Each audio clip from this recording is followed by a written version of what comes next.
What if the one person who has been sabotaging your happiness, your growth, and your peace of mind is you? Not your boss. Not your past. Not the economy. You. Not because you were broken. Not because you were weak. But because somewhere along the way, the world taught you a terrible lie, that the only path to becoming better is to be harder on yourself. That criticism is fuel. That self-punishment is discipline. That you have to earn the right to feel okay. And you believed it. Most of us did. Today, we are breaking that lie open. We are going inside one of the most quietly revolutionary books ever written, Self-Compassion, The Proven Power of Being Kind to Yourself by Dr. Kristin Neff, a research psychologist who spent years studying human suffering and discovered something that changes everything. The antidote to your pain is not toughness. Stay with me. Because what you are about to hear might be the most important 10 minutes of your year. Imagine a woman named Sarah. She is 34 years old, a high achiever by every external measure, good job, loving family, a life most people would envy. But at 2 a.m., when the house is silent, Sarah lies awake cataloging her failures. The presentation she stumbled through. The way she snapped at her daughter. The diet she abandoned by Tuesday. The dream still sitting on a shelf, untouched. Sarah is not unusual. Sarah is most of us. Dr. Kristin Neff was Sarah.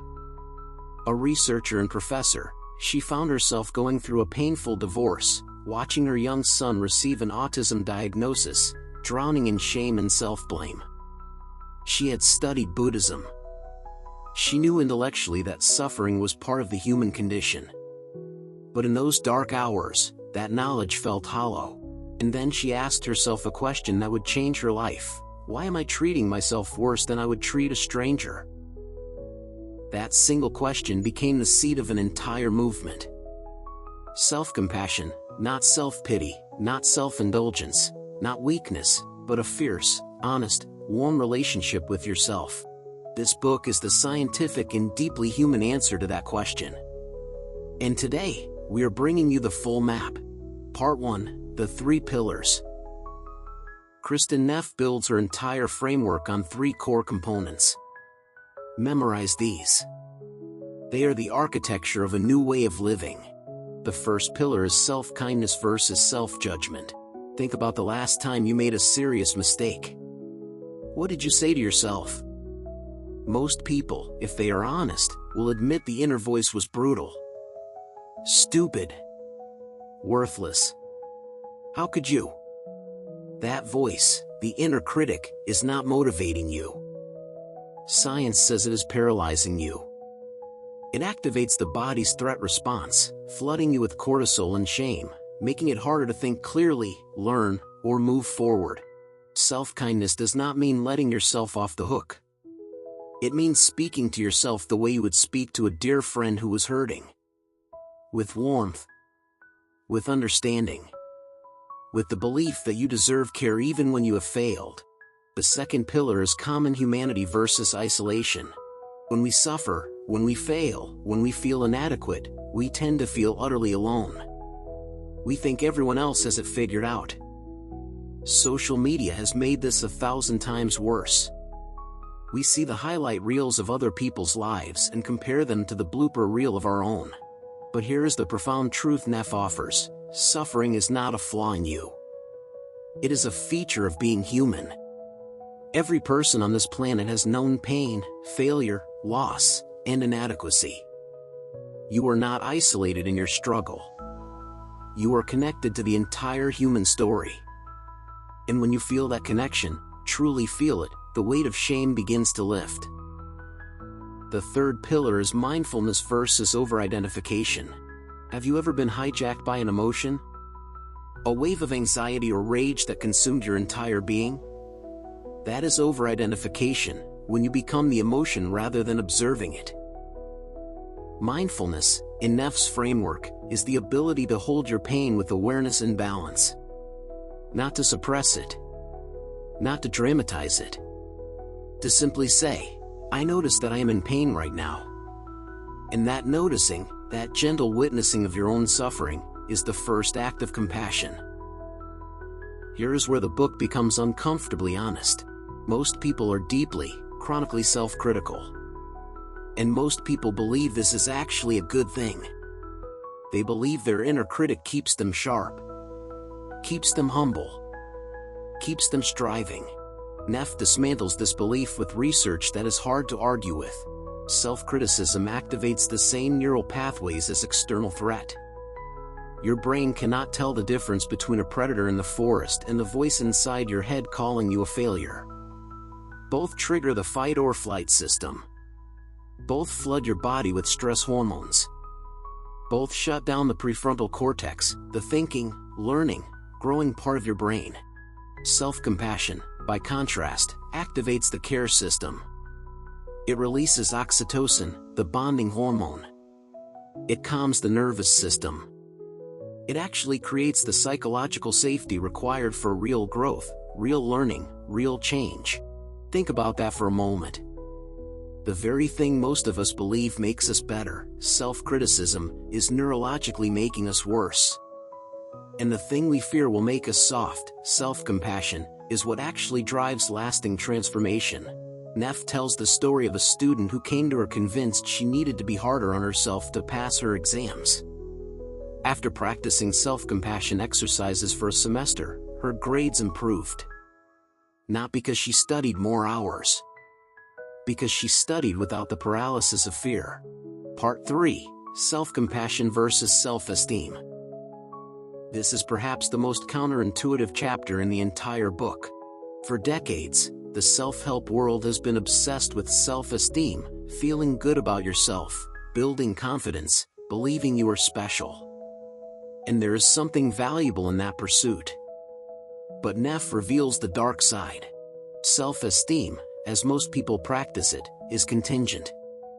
It rises when you succeed and collapses when you fail. It requires you to see yourself as above average, which, mathematically, is impossible for most people. And because it is tied to performance and comparison, it creates a constant, exhausting need to prove yourself. Self-compassion is unconditional. It does not depend on whether you won or lost, succeeded or failed, looked good or felt embarrassed. It is the steady, warm presence you offer yourself regardless of outcome. The difference is the difference between a fair-weather friend and a true one. Self-esteem shows up when you are winning. Self-compassion is there when you are on the floor. And the research is clear, people with high self-compassion are more resilient, more motivated, more emotionally stable, and, perhaps most surprisingly, more accountable. They take responsibility for mistakes more readily because they do not fear that accountability will destroy them. Part 4. Fierce self-compassion. One of the most powerful evolutions in Neff's work, developed more deeply in her later research but rooted in this book, is the distinction between tender and fierce self-compassion. Tender self-compassion is what you offer yourself in times of pain. Fierce self-compassion is what you offer yourself when you need to be protected. It is the mother bear energy, not the voice that tears you down, but the voice that says, "You deserve better. You are capable of more. Get up." Not from a place of shame. From a place of love. This reframes everything we thought we knew about motivation. You do not need to hate where you are to want something better. The most sustainable motivation is not driven by fear of failure. It is driven by love, love for yourself, love for who you are becoming, love for the life you want to live. Neff invites you to ask, if someone you love deeply was struggling the way you are struggling right now, what would you say to them? And then, say that to yourself. Daily life takeaways. Here is how you bring this book into your actual day, starting tomorrow morning. Practice the self-compassion break. Whenever you are overwhelmed or have made a mistake, pause and say 3 things. This is a moment of suffering. That is mindfulness. Suffering is part of life. That is common humanity. May I be kind to myself in this moment. That is self-kindness. 3 sentences. 30 seconds. It rewires the brain over time. Write a letter to yourself from a compassionate friend. When you are spiraling in self-judgment, take 5 minutes and write to yourself as if you were a wise, loving friend who knows everything about you and loves you anyway. Read it out loud. Notice what shifts. Change the inner voice. When you catch yourself with harsh self-talk, ask, would I say this to someone I love? If not, reframe it. Not with toxic positivity. With honest, caring language. Embrace imperfection as connection. The next time you feel ashamed of a flaw or failure, remind yourself, someone, somewhere, right now, is struggling with the exact same thing. You are not alone. You never were. Create a daily compassion ritual. 5 minutes each morning, place your hand on your heart, take 3 deep breaths, and simply say, I am enough. I am trying. I am human. This is not affirmation fluff. It is nervous system training. Here is the legacy truth of this book. You have been fighting a war against yourself for years. Maybe decades. And it has cost you your peace, your joy, your full potential, because a mind at war with itself cannot build anything that lasts. Kristin Neff does not ask you to stop striving. She does not ask you to lower your standards. She asks you to stop using cruelty as your compass. Because you are not a machine to be optimized. You are a human being to be nurtured. The most successful, the most grounded, the most genuinely free people in the world are not those who are hardest on themselves. They are those who have learned to hold themselves with grace. You are allowed to be a work in progress and still be worthy of your own love. Today. Right now. As you are. That is the legacy of this book. And that is the beginning of your freedom. Thank you for watching.